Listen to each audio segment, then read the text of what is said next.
E aí galera, quanto tempo? Estamos aqui de novo agora, né? Dessa vez a gente estamos online, vocês poderão matar as saudades, né? Estamos aqui agora para a gente poder rever e falar um pouco mais sobre a Revolução Francesa, que é um conteúdo que já havíamos começado a trabalhar em sala, né? Passei um trabalho para vocês e tal, algo mais dinâmico, e agora a gente vai trabalhar a Revolução Francesa. Como eu tinha dito para vocês em sala, a gente demora um pouco para falar de Revolução Francesa, porque a Revolução Francesa foi uma das primeiras revoluções assim de caráter histórico que atingem o âmbito mundial e especialmente dentro da Europa ocidental, né, que muda toda a Europa. A França muda, toda a França muda. E é uma aula que eu pretendo passar para vocês a introdução dela, as motivações, as fases da Revolução e a primeira Assembleia Nacional Constituinte, né, o que vai acontecer com a França nesse período, os motivos que levaram a isso, beleza? E eu vou tentar dividir essa aula em três vídeos, né, em 3 videoaulas aí para vocês poderem, né, ficar feras nesse conteúdo aí, que é um dos conteúdos mais importantes aí do ensino fundamental dentro de história, beleza? Do 8º ano. Revolução Francesa. Primeiramente a gente tem que lembrar, professor, o que é revolução? Né? Revolução é aquele aspecto de caráter radical onde a população se sente oprimida pelo Estado e tenta derrubar o Estado. Nesse caso aqui o Estado seria quem? O próprio rei, né? O rei aqui desse período, Luís XVI, né? Que era um rei extremamente absolutista, né? Que ainda aí a França vivia o século XVIII, mas era um cara extremamente de caráter absolutista. A Revolução Francesa ela começa em 1789 e vai até 1799. Após a Revolução Francesa, que se dá o fim quando Napoleão Bonaparte assume o poder da França de forma interina, né? E começa aí a fase do consulado, o império e o governo dos 100 dias. Então isso será o que nós iremos estudar, na verdade. Beleza? A Revolução Francesa, então, significa a transformação. A sociedade francesa, ela vivia na miséria, à mercê, né? E eu trouxe para vocês aqui alguns motivos que vão levar ao início da Revolução Francesa. E dentro desses motivos, vale a gente destacar, o primeiro motivo principal, o Antigo Regime. Cara, o que é o Antigo Regime? O Antigo Regime é aquele Estado do qual o rei ainda é absolutista, é soberano à própria Constituição. Nesse caso dele não havia Constituição, mas o rei é superior a todos os poderes. O rei é o poder executivo, legislativo e judiciário. Então, ou seja, o rei, ele é o cara, ele é o poder máximo, né? Como dizia Luís XIV, ele falava o seguinte: o Estado sou eu. Então você começa a interpretar, poxa, o cara que fala, o Estado sou eu, ele quer dizer o quê? Foi um dos governos mais absolutistas. Quando vocês estudaram o Estado absolutista lá no 7º ano, vocês lembraram. Né? Luís XIV fala, o Estado seu, ele representa o Estado, ele é o poder religioso, ele é o poder político, ele é o poder econômico, tá? Ele é o poder social, ele que manda e desmanda dentro do Estado, tá? Então Luís XVI, ele vai ser o cara que governa a França de uma forma autocrática, um cara absoluto, né? O cara que manda e desmanda dentro da França e faz o que ele quiser. Então a gente vai ter o rei, tá? Abaixo do rei a gente tem o clero, que o clero também era um cargo muito importante, eu vou falar disso já para vocês, vou dividir certinho para vocês entenderem como é que funcionava, e depois a gente vai ter a nobreza e o terceiro estado, que é o povão, que são algumas classes sociais que era a maioria da população, beleza? Então o Antigo Regime, a França então tinha vestígios do Antigo Regime, era um sistema meio que com características feudais, ainda vivia à base da agricultura, que isso vai prejudicar também bastante a França, a gente vai ver já também, e a segunda que é uma sociedade estamental. Como que era a sociedade estamental? Cara, a gente vai ter a França dividida em 3 estados. O primeiro estado, o clero, eu já tinha dito para vocês também. Quem é o clero? O alto clero. As pessoas de alta importância dentro da Igreja Católica, tá? Aquelas pessoas que não tinham contato com a comunidade, tá? O baixo clero são as pessoas de não tão importante dentro da igreja, porém tinham contato um pouco mais com a comunidade. Tá? O segundo estado vai ser representado pela nobreza, representava 2% da população, o clero representava 1%. E o terceiro estado vai ser o povão, eu costumo chamar de povão, é uma dica que eu dou para vocês, porque o terceiro estado era muitas pessoas, era 98% da população francesa. Quem era o povão? Alta burguesia, média burguesia, baixa burguesia. Poxa, quem é a burguesia? Mano, a galera que tinha dinheiro. A galera que mandava e desmandava no comércio, morava em casas boas e tal, porém, tinha uma situação difícil dentro da França. Hoje você fala, poxa, o cara é burguês. Quem é o burguês? Que tem dinheiro. O burguês hoje vive bem? Talvez. Naquela época o burguês vivia bem? Vivia. Mas o cara não tinha direito político, não tinha participação política, então ele não era ninguém. Então para ele não adiantava o dinheiro que ele tinha. Tá? Esse dinheiro era em vão para ele. Vivia no luxo, comia bem e tal, mas era obrigado a pagar impostos, e mesmo pagando impostos, não tinha participação política dentro da política francesa. Beleza? A gente vai ter então a alta burguesia, média burguesia, baixa burguesia, isso do terceiro estado, tá? E a gente vai ter também os camponeses e os sans-culottes. Sans-culottes, vocês vão ouvir falar muito dos sans-culottes. Eles têm esse nome por causa das calças que eles usavam. Os franceses usavam as calças até o joelho, né? A famosa calça saruel que a gente usa hoje, mas os sans-culottes usavam a calça até a canela, né? Um formato um pouco diferente, por isso tem esse nome sans-culottes, o povo sem culotte, né? Então faz essa referência aí. Então o primeiro estado então seria o clero, segundo estado a nobreza e o terceiro estado o povão. Então a gente tem que lembrar disso aí, tá? Uma sociedade estamental. Tá? O cara é burguês, vai ser burguês. O cara é nobre, vai ser nobre. O cara é clero, vai ser clero. Às vezes, em algumas características ainda dentro do estado absolutista francês, era possível você comprar títulos de nobreza. Só que naquela época não. O burguês, então, que tinha dinheiro, que tinha uma casa boa, que vivia bem, mas era obrigado a pagar impostos, não tinha como comprar títulos de nobreza. Então, os caras que vão ser, vamos dizer assim, a chave de total importância para iniciar a Revolução Francesa. Por quê? Porque eles necessitavam fazer parte da vida política francesa. Beleza? Cara, influência iluminista. Importante a gente lembrar disso. Por quê? O que é o iluminismo, mano? Iluminismo, a iluminação do homem pela razão. O homem vai utilizar disso, então, para fazer críticas ao antigo regime que a França vivia, tá? A gente vai utilizar a razão, tá? Para poder entender que os poderes, eles vão ter que ser divididos. São poderes diferentes, por executivo, legislativo e judiciário, porém são poderes harmônicos entre si. Pega um exemplo do Brasil hoje. O Brasil tem 3 poderes, executivo, legislativo e judiciário. Vivem em harmonia entre si? Sim, um depende do outro, tá? Então a gente pega aí, o presidente não toma nenhuma atitude desesperadora, tem que ser aprovado pelo Congresso, tem que ser aprovado pelos deputados e senadores e assim por diante, beleza? E aqui não, a influência iluminista ela vai ser importante para quê? Para mostrar para o homem, vocês estão vivendo aí à mercê, cara, vocês estão passando por uma situação difícil, né? Vai vir Montesquieu, Rousseau, que fala da divisão dos 3 poderes, a liberdade política, a liberdade, o pensamento do homem. Então o homem vivia à mercê da igreja e à mercê do Estado e principalmente à mercê do rei, né? O rei era o rei absoluto, então ele vai dominar todo esse processo aqui. E um dos fatores mais importantes que a gente leva à Revolução Francesa é a grave crise econômica. Cara, falar de grave crise econômica porque o que a França vivia nessa época?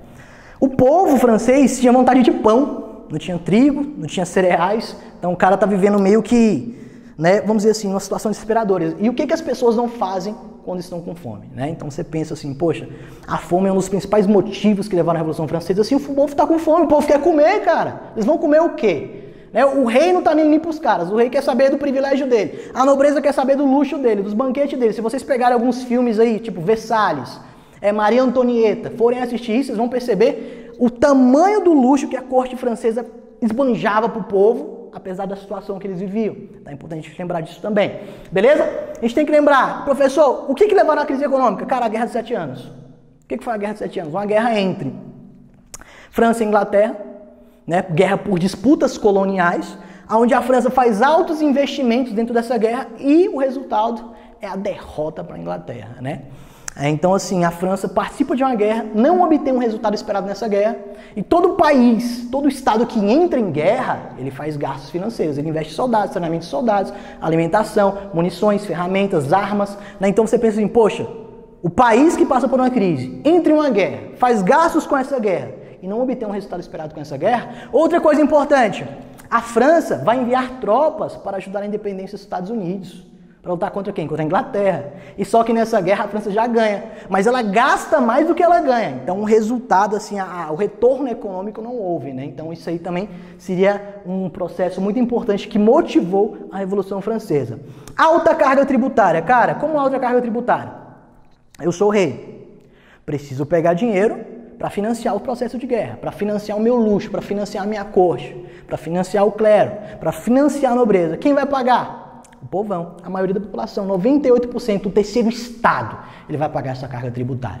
Tá? Então ele vai pagar em forma de quê? Impostos, vão pagar em forma de serviços, os camponeses vão trabalhar mais, os camponeses vão para a guerra. Então isso para o povo, cara, é desumano. Isso é uma revolução. Então a gente começa a perceber, a gente precisa mudar o status, a gente precisa derrubar esse rei, a gente precisa criar algo para revolucionar a França, tá? E a gente tem que lembrar, galera, os nobres do segundo estado e o clero do primeiro estado não pagavam. impostos, eles eram isentos de impostos e tinham privilégios. Privilégios que a burguesia não tinha, privilégios que ninguém da população do terceiro estado tinha. Então isso que vai motivar, né? E a fome e a miséria. Uma das coisas poucos faladas nas aulas de história, que vocês escutam por aí, vocês não falam muito de miséria e da fome. Tá, fome e miséria, mas por quê? A França vai ter um período de 1768 até 1770, onde a França vai ter um período de más colheitas. A gente vai ter muita seca, depois muita chuva, que vai estragar a produção agrícola. A França também tinha características feudais. Então toda aquela produção agrícola que a França tinha vai ser perdida. Aí o povo vai para a rua, chega a Maria Antonieta, que era a rainha da França, precisamos de pão. Ela fala, se não tem pão, que coma bolo, né? Ou seja, que coma brioche. Uma frase muito famosa de Maria Antonieta, né? Que a gente vai até trabalhar isso em sala de aula depois. Por que ela fala isso? Para ela estava tudo tranquilo. Ah, não tem pão, não tem trigo? Come bolo, se vira, faz outra coisa, mas coma. Vocês podem comer, se virem. Né? Então é muito relato daquela época que os camponeses, naquela época, praticavam atos de canibalismo, comiam animais, matavam os próprios cachorros. As pessoas que morreram, eles iam lá, pegavam um pedaço do braço, um pedaço da coxa ali e comiam. Por quê? Porque a fome, ela dá esse tipo de necessidade para a pessoa, tá? Então, esses aqui são os motivos que levaram à Revolução Francesa. A gente tem que lembrar que o terceiro estado, ele vai ficar chateado, ele vai ficar bolado da vida por ter que pagar tanto imposto e não ser reconhecido pela participação política francesa. Etapas da Revolução Francesa. Monarquia Constitucional é a primeira etapa, que começa em 1789, vai até 91, que a gente vai estudar também. A Convenção e Terror são duas fases em uma. A Convenção dura um ano, o Terror dura 2. Tá? Ele começa em 1792 e vai até 94. Convenção importante, vai ser criada a primeira Constituição, a segunda, perdão, tá? E o Terror vai ser a fase de mais mortes dentro da França, cerca de 17 mil mortos aí em cerca de semanas, né? Então você vai pensar a fase do Terror, a famosa guilhotina. A gente vai trabalhar isso aqui também. É a fase do diretório, onde a França vai ser comandada por 5 diretores, né? Vai ser onde surge Napoleão Bonaparte comandando o exército francês e ele consegue assumir o status de poder grandioso dentro da França. Professor, você já falou então da situação que a França vivia, tá? O que foi a Assembleia Nacional Constituinte? O rei, cara, ele via que o povo estava desesperado, o terceiro estado, principalmente a burguesia, a alta, média, baixa burguesia. Então eles queriam participação política, eles queriam lutar pelos seus direitos. Então o rei, ele, numa situação desesperadora, ele convoca a Assembleia Nacional Constituinte. O que seria convocar a Assembleia Nacional Constituinte? Ele vai convocar os membros do primeiro estado, do segundo estado e do terceiro estado. E nisso ele vai falar o seguinte, ó, a situação é essa, a situação a gente está passando, o povo do terceiro estado está passando fome, a alta burguesia está sem privilégios, pagam muitos impostos, a gente está passando por uma situação econômica na França muito grande, então eu estou reunindo todos vocês, os membros do primeiro, do segundo e do terceiro estado, para que nós possamos entrar num acordo para resolver os problemas econômicos da França. Então seria essa a ideia.